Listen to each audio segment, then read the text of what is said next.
Hi guys! Welcome back again sa ating YouTube channel! It's me again, Kathy! So, hello guys! So, I'm so excited today.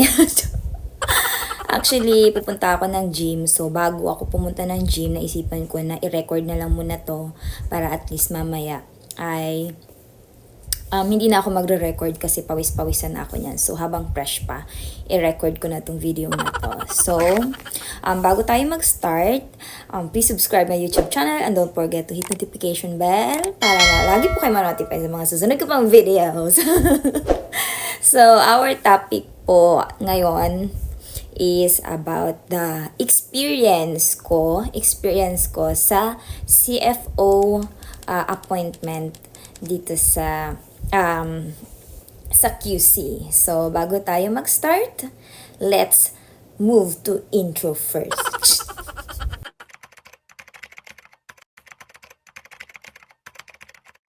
초콜릿은 달콤해 달콤해 달콤해 오렌지는 상큼해 상큼해 상큼해. So, hello guys! So, ayan, our topic ngayon is about CFO.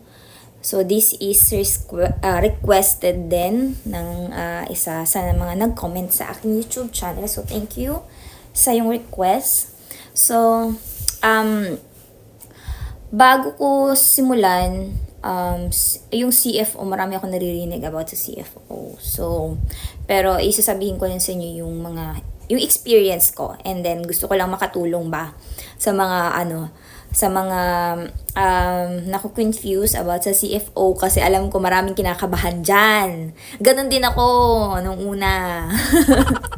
Yung una ganon sobrang nakakakaba kasi marami rin akong naririnig na mahirap daw, ganyan, ganto, ganyan. Konti lang naman. So, mag-start na tayo. Ibibigay ko po yung requirements ng CFO. Ayan, yung requirements. So, screenshot nyo na lang. So, ang requirements nila ay number 1 is 2 valid IDs. Ay, kailangan nga pala may GCP appointment kayo na merong barcode. So, appointment kayo niyan sa online. I-search nyo lang ang CFO appointment. Lalabas na rin yun doon and then mag-registered kayo. And then, kailangan nga pala doon ang yung national ID. So, yan. Kung wala pa kayo national ID, pagawa na kayo. And then, ang GCP barcode appointment, isang papel, kailangan yung i-print yon. So, dapat printed yon. Kapag ikaw ay migrant, kailangan mong kunin na appointment is GCP. Pero kapag ikaw ay workers, yun ay PIDOS. Kasi meron that time yung kasabayan ko, migrant siya pero ang nakuha niya PIDOS, so hindi siya tinanggap. Kailangan niyang mag-appointment sa GCP. So, una is GCP and then 2 valid ID. Kailangan niyo magdala ng 2 valid ID. That time, nakalimutan ko yung isa kong ID. Isa lang yung dala ko. Isa lang naman yung ginagamit kasi kailangan lang naman sa guard and the rest hindi naman na. Pero kung may 2 valid ID kayo, dalhin niyo pa rin. And then, petitioner passport, yung sa foreigner asawa mo. Yun, kailangan yun printed. So, yung mga requirements mo nung visa mo, dalhin mo na rin. Magpasobra ka ng mga requirements mo, yung passport mo, and then PSA marriage certificate, napaka-importante nun. Kailangan mo yun. Hinihingi yung original. Original dapat ang kailangan. And then divorce, decree and annulment or annulment papers kung yung asawa mo ay divorce. So sa case ko, yung asawa ko is divorce. So pre-provide namin yung divorce paper niya. Although hindi siya talaga parang agreement lang, tinanggap naman yung sa divorce paper ng asawa ko. And then proof of residency or ARC ng asawa nyo sa Korea. Yung sa asawa ko binigay niya yung parang titulo nitong bahay. Patunay na nakatira talaga siya dito sa Korea at may sarili siyang bahay, ganun. And then, proof of relationship. Yung dinala ko lang din nun is yung ginamit ko doon sa visa namin. So, prinint ko na, dinoble ko lang yung prinint. Kasi di ba sa visa, kailangan mo mag-provide ng story nyo for 5 pages. So, yun, dinoble ko lang yun and then prinobide ko din sa CFO para hindi na ako gagawa ng bago. And then, death certificate kung balo ka. Kung hindi naman, di naman na kailangan. Certificate of family relations. Kailangan yung family relations is kukunin ng asawa mo dito sa Korea. And then, sa City Hall. At kailangan yung pangalan mo nandun. Kailangan nakapangalan mo nandun. Ha?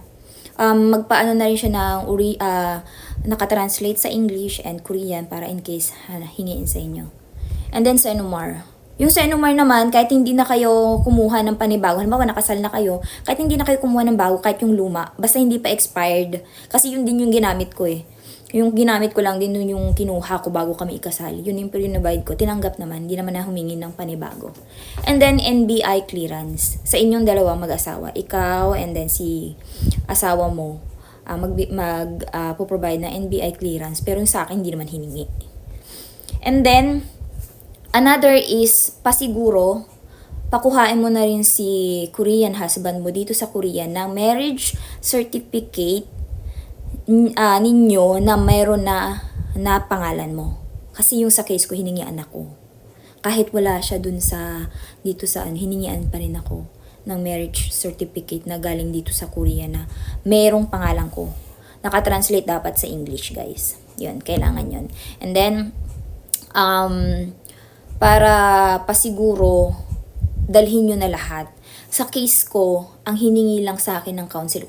Depende kasi yun guys sa counselor nyo. Kapag ang counselor nyo is mabait, yun. Hindi naman sila masyadong, sa case ko, swinerte ako, mabait yung counselor ko. Alam mo yung hiningi lang sa akin? PSA marriage certificate namin mag-asawa. And then, passport ng asawa ko. And then, yun, yung marriage certificate na galing dito sa Korea. And then, yung story lang namin. That's it. Yung iba na sinabi ko, hindi niya na hiningi. Yun lang yung hiningi sa akin. So, maswerte ako. Pero, sabi daw nila, depende daw yun sa counselor. So, kapag na... sana matapat kayo sa counselor na mabait, ganun. Pero, mababait naman sila, guys. Kasi lahat naman na nakakasama ko doon, sabi nila, mabait naman daw, ganyan. And then, ang pinagkaiba nga lang natin ng mga Korean migrant is hindi agad natin nakukuha yung ating CFO certificate. Kasi after ng CFO certificate natin, kailangan natin mag-attend ng SK workshop. So, yung SK workshop na yon every 2 times a month lang siya. So, nagaganap lang siya every 14 days and 28 days. Second week and last week ng month. So, yung sa akin sa case ko, July 31 dumating yung result ng visa ko and then dali-dali akong nag-book ng appointment sa CFO kasi yung hinahabol ko yung ski workshop ng 14. So, July 31 and then nakakuha ako ng appointment ng August 5 and then yun, nakasama ako sa August 14 na na ski workshop. And then after nun, nag-follow up lang ako sa kasi that time meron na akong ticket, binilhan na agad ako ng ticket ng asawa ko. Actually, dapat hindi pa yun yung time na kukunin ko yung pinakausapan yung certificate ko kasi may schedule ako ng pagkuha ng certificate ko. Pinakausapan ko lang yung yung counselor, in-email ko lang, nag-please lang ako ganun. Ayun, pumayag naman siya, sobrang bait ng counselor ko. So, yun nga, sinasabi ko, mas swertehan lang talaga. Pero, sure naman ako na lahat naman ng mga nasa CFO staff doon is mababait sila. Basta marunong ka lang makiusap, ganyan, and then be polite lang, guys. So, yun, ganun lang kadali yung sa CFO. And then basta maaga kayo pupunta, before 12 dapat nandun na kayo kasi 12 PM mahigpit sila, cut off na sila. Hindi na sila nagpapapasok. So, mag-iintay ka pa ng susunod na schedule. So, may nangyari dun sa kasabayan ko. Dapat umaga siya, hindi siya nakaabot. So, naghintay siya ng panghapon. Ganun yung nangyari. So, yun, ganun lang. So, good luck sa mga magsi-CFO dyan. So, hindi naman hindi naman ganun kahirap. Kaya, isabihin nyo lang kung anong totoo dun sa interview. And then, that's it. Ganun. Ano nga pala guys, kapag pumunta kayo doon, di pa before 12, ipapakita nyo lang yung GCP na certificate na meron kayong appointment. And then mag-aantay lang kayo doon. Halimbawa, ang schedule nyo is 2 p.m. 2 p.m.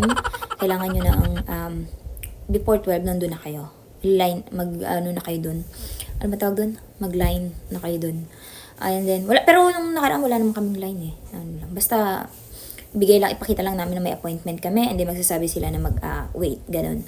And then, after nun, meron, may counseling, di ba, may program, ganyan, may magsasalita sa harapan nyo.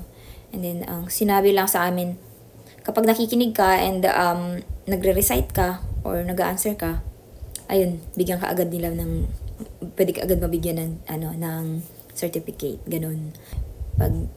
Kapag medyo tagilid yung yung requirements mo, or may mga kahinahinala, ganun, hindi sila masyadong nagbibigay ng requirements, ng certificate. Pero yung sa case ko, okay naman sa akin, okay naman ako. And then, after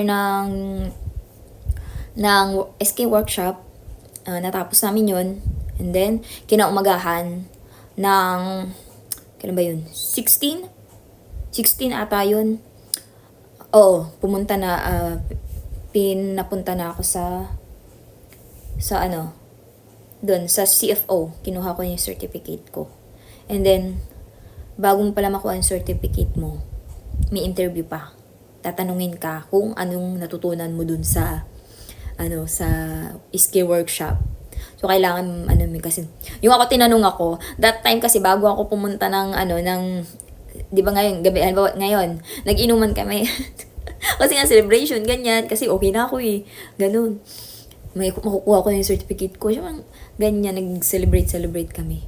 Lasing ako, kinumagahan, may hangover pa ako. Tinanong ako ng taga-CFO, wala talaga ako na answer. Wala talaga, sabi ko, nakalimutan ko. Ang natandaan ko lang yung pangalan lang nung facilitator namin dun. Bopals. And then, ayun, pero binigay naman sa akin. So, ganun lang naman. Hindi naman siya yung mga sinasabi naman nila na masyadong, mahigpit or masusungit. Hindi naman, guys. Depende naman siguro yun. Or baka naman nagsusungit lang dahil may, hindi ko sure, pero basta para sa akin yung experience ko is goods ako sa CFO. And then, depende nga yun sa counselor na matatapat sa'yo. So, yun sa akin is pinalad ako at swinerte ako. As in, swerte ako. Kasi ang bait ng counselor ko talaga. Although pinagalitan nga ako kasi, di ba, dapat nga kasi hindi pa ako magbubook ng ticket. Yung asawa ko kasi madaling-madali. Kasi nga susunduin niya ako. Weekend lang kasi yung available niya. Yun. Kaya nag-book na ng ticket. And then, yun. Sinundo na ako. Pinagalitan ako. Bakit nag-book ka agad ng ticket? Wala ka pang certificate. Ganyan. Sabi ko, ma'am, sige na ma'am. Sabi ko pa, sorry kung kasi yung asawa ko, ganyan. Pinakausapan ko. Yun.